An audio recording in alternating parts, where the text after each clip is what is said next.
Следующим местом, которое мы решили посмотреть, была Кольская сверхглубокая скважина, обвеянная мифами и загадками. От Мурманска находится в 170 километрах на запад.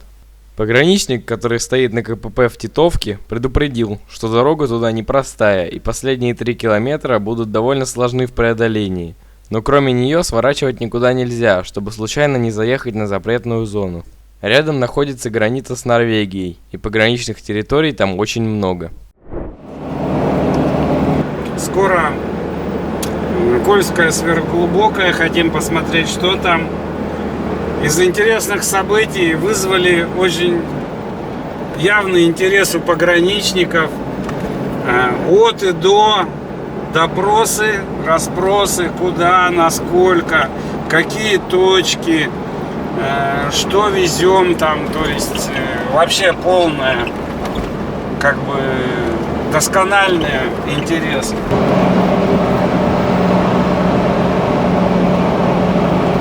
Из интересного заехали в пятерочку тут. Пятерочка подчиняется военным, называется пятерочка Военторг. Отличается тем, что там продают вещи армии России, отдельный стенд у них. И мы даже там приобрели кое-какой сувенирчик.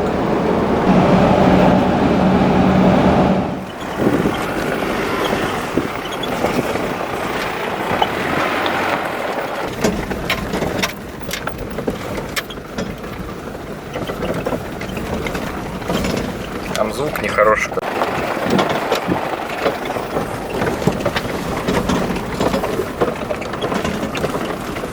Да, там что-то открутилось, походу.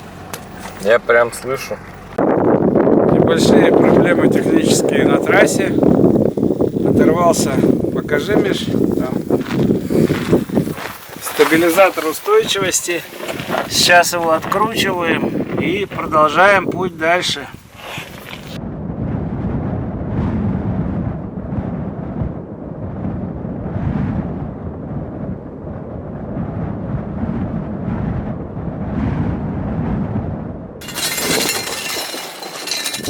Вот такие вот иногда бывают небольшие приключения.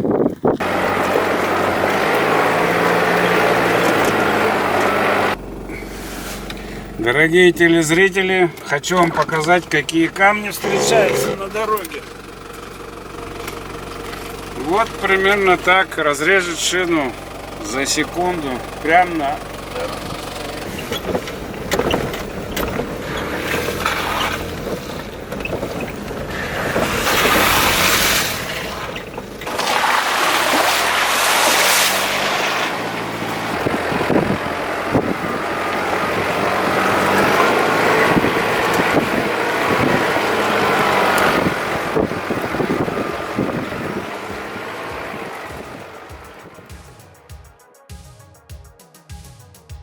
Я давно хотел увидеть Кольскую сверхглубокую. Очень много читал про нее и про мистику, которой она обвеяна.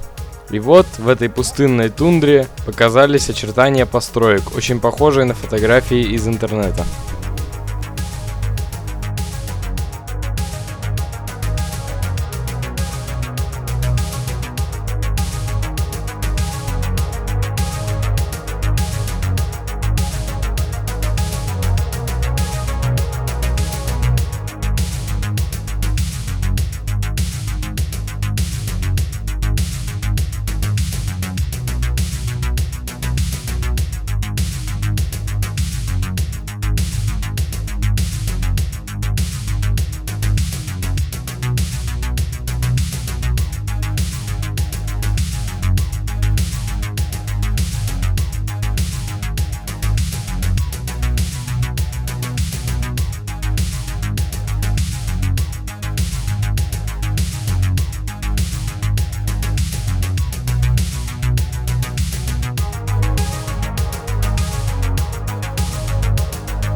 ведем репортаж с Кольской сверхглубокой.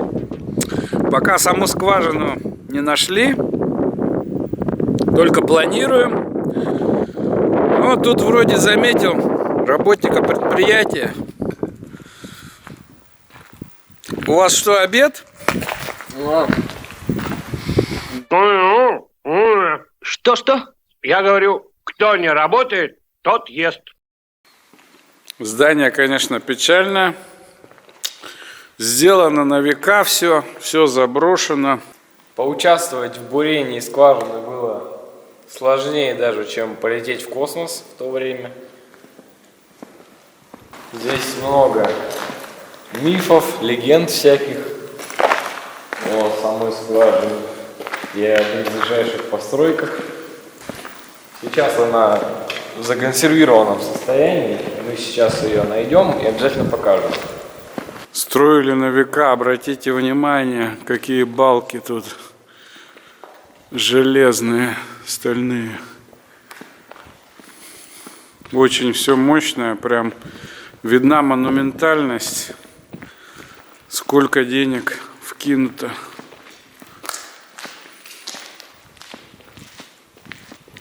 А отсюда, Миша, видишь, я как понимаю, вот видишь, узкоколейка, да, идет, вот она вдоль туда шла. Может быть, по ней породу вывозили, не знаю. На самом деле, это был трубонарезный цех, куда доставлялись заготовки для бурильных труб, и специалисты их уже нарезали, чтобы собрать из них километровую колонну, на конце которой был бур.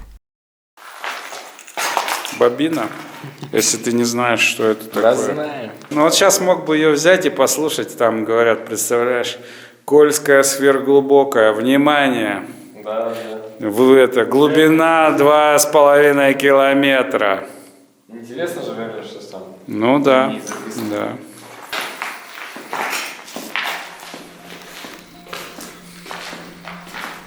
Ого, это стоит проверить.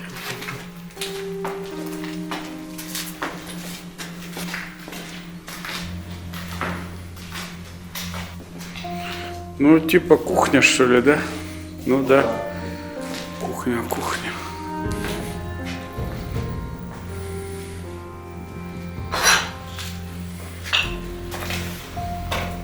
Какие стильные таблички были для туалета, а? Была бы целая, возможно, я бы ее взял себе. Дело номер 25. О чем оно? К сожалению, тут ничего нет. О, тут есть какая-то информация. Дело номер... Никакого номера нет. Что тут происходит, в принципе? 5.07.90 400. Труба номер 653, длина 12,39. Труба номер 588, 887. Потом какой-то супер график идет. Ну, кто разбирается, прокомментирует, что тут за информация была. Но тут уже несложно догадаться, что это данные о бурильных трубах, в цеху по нарезке которых мы уже были. Ну а этот предмет заинтересовал его намного больше, да и разбирается он в нем намного лучше, чем в сложных графических показаниях и табличных данных по бурильным трубам. Ну это, видимо, ну-ка, расшифруем и бутылочку.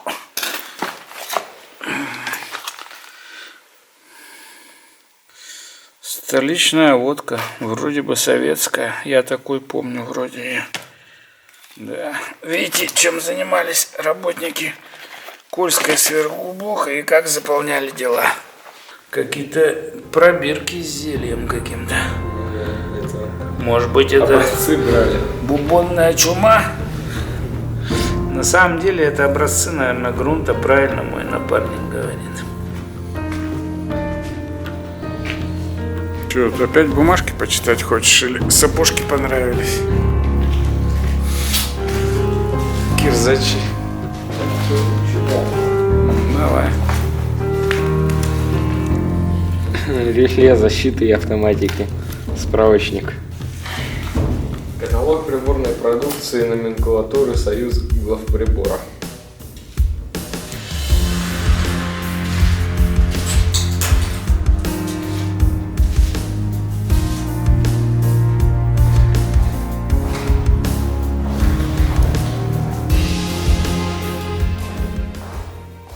Да в чем ходили работники Кольской сверхглубокой?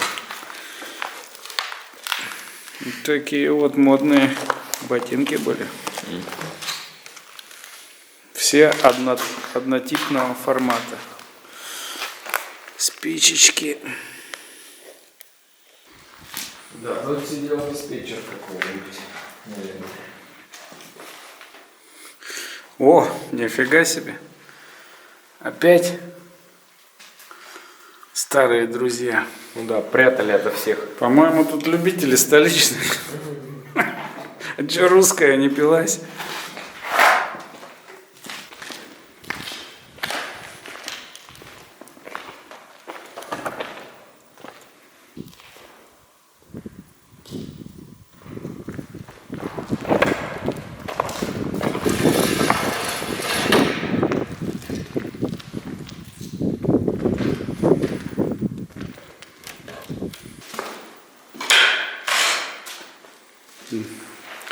Да, это пожарная.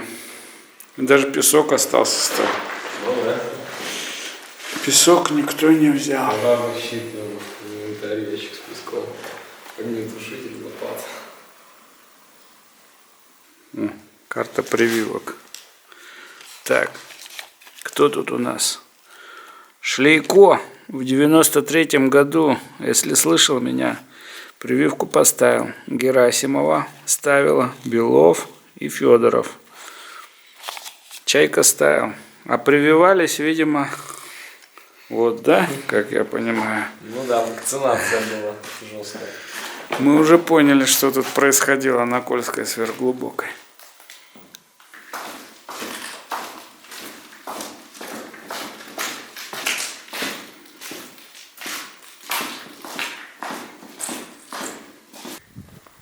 Измеритель временных интервалов цифровой. А мы как раз тут сериал смотрим по перемещению в прошлое. Давай, Миша, запусти нам машину времени.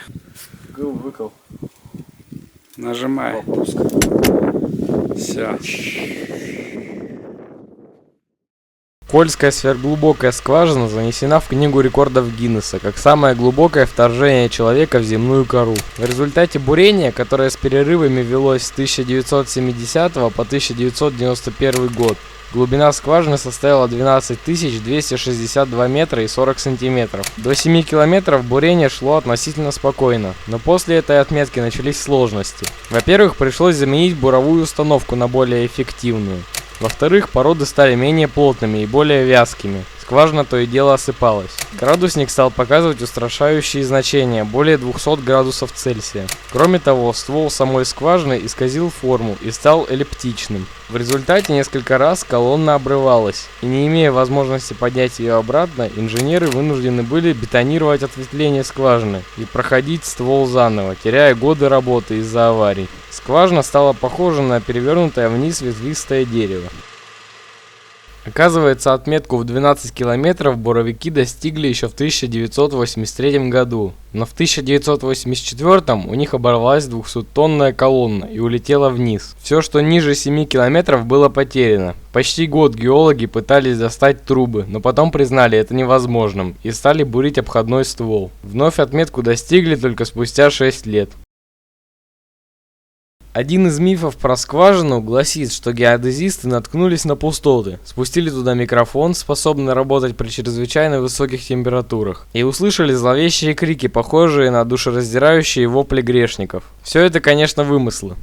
Я выясняю, что мы перебурили ад, что там слышны голоса, что мы на кончике длота подняли то ли черта, то ли кого-то, который завизжал, что все мы там попадали в обморок. Короче говоря, бред какой-то.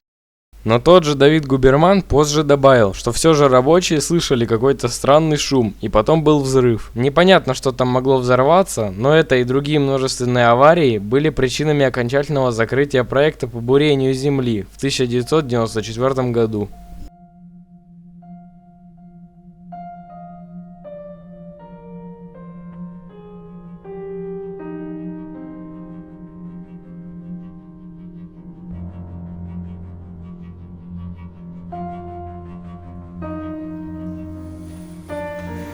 Даже не могу показать монументальность этого строения. Объектив не охватывает тут всей картины объема гигантского.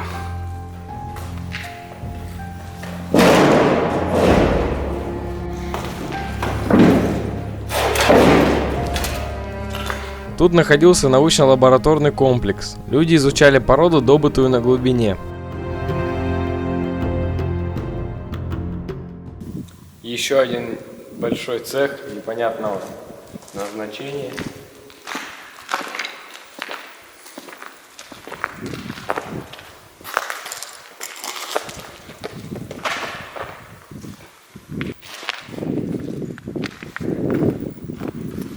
Даже запасы цемента остались.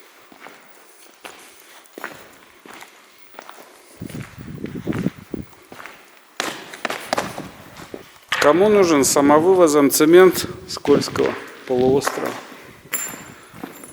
Обращайтесь.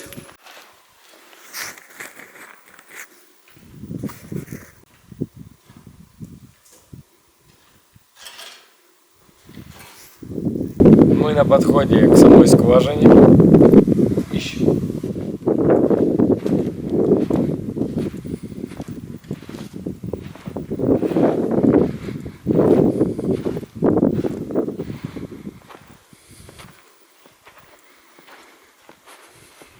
Миша, а ты не думаешь, что это вот она? Я могу объясниться. Произошел такой казус из-за того, что я искал другой люк. Но совсем недавно его перекрасили и заменили накладку с цифрами глубины. Пробка скважины получилась такая современненькая, но, по-моему, старая ржавая смотрелась более кондово и интересно. Теперь путешественникам о дороге. Ну, от поселка Заполярный примерно километров 20 сначала асфальт будет, потом съезд на гравийку. Гравийка шикарнейшая. Едет почти до самой вот этой скважины. Но где-то километра за 3 начинаются камни, там чуть-чуть грязь, небольшой бродик. В общем-то, машины типа Дастера легко проезжают. Но если у вас что-то попроще, то лучше оставить машину на гравийке в 3 километрах и спокойно пешком прогуляться сюда.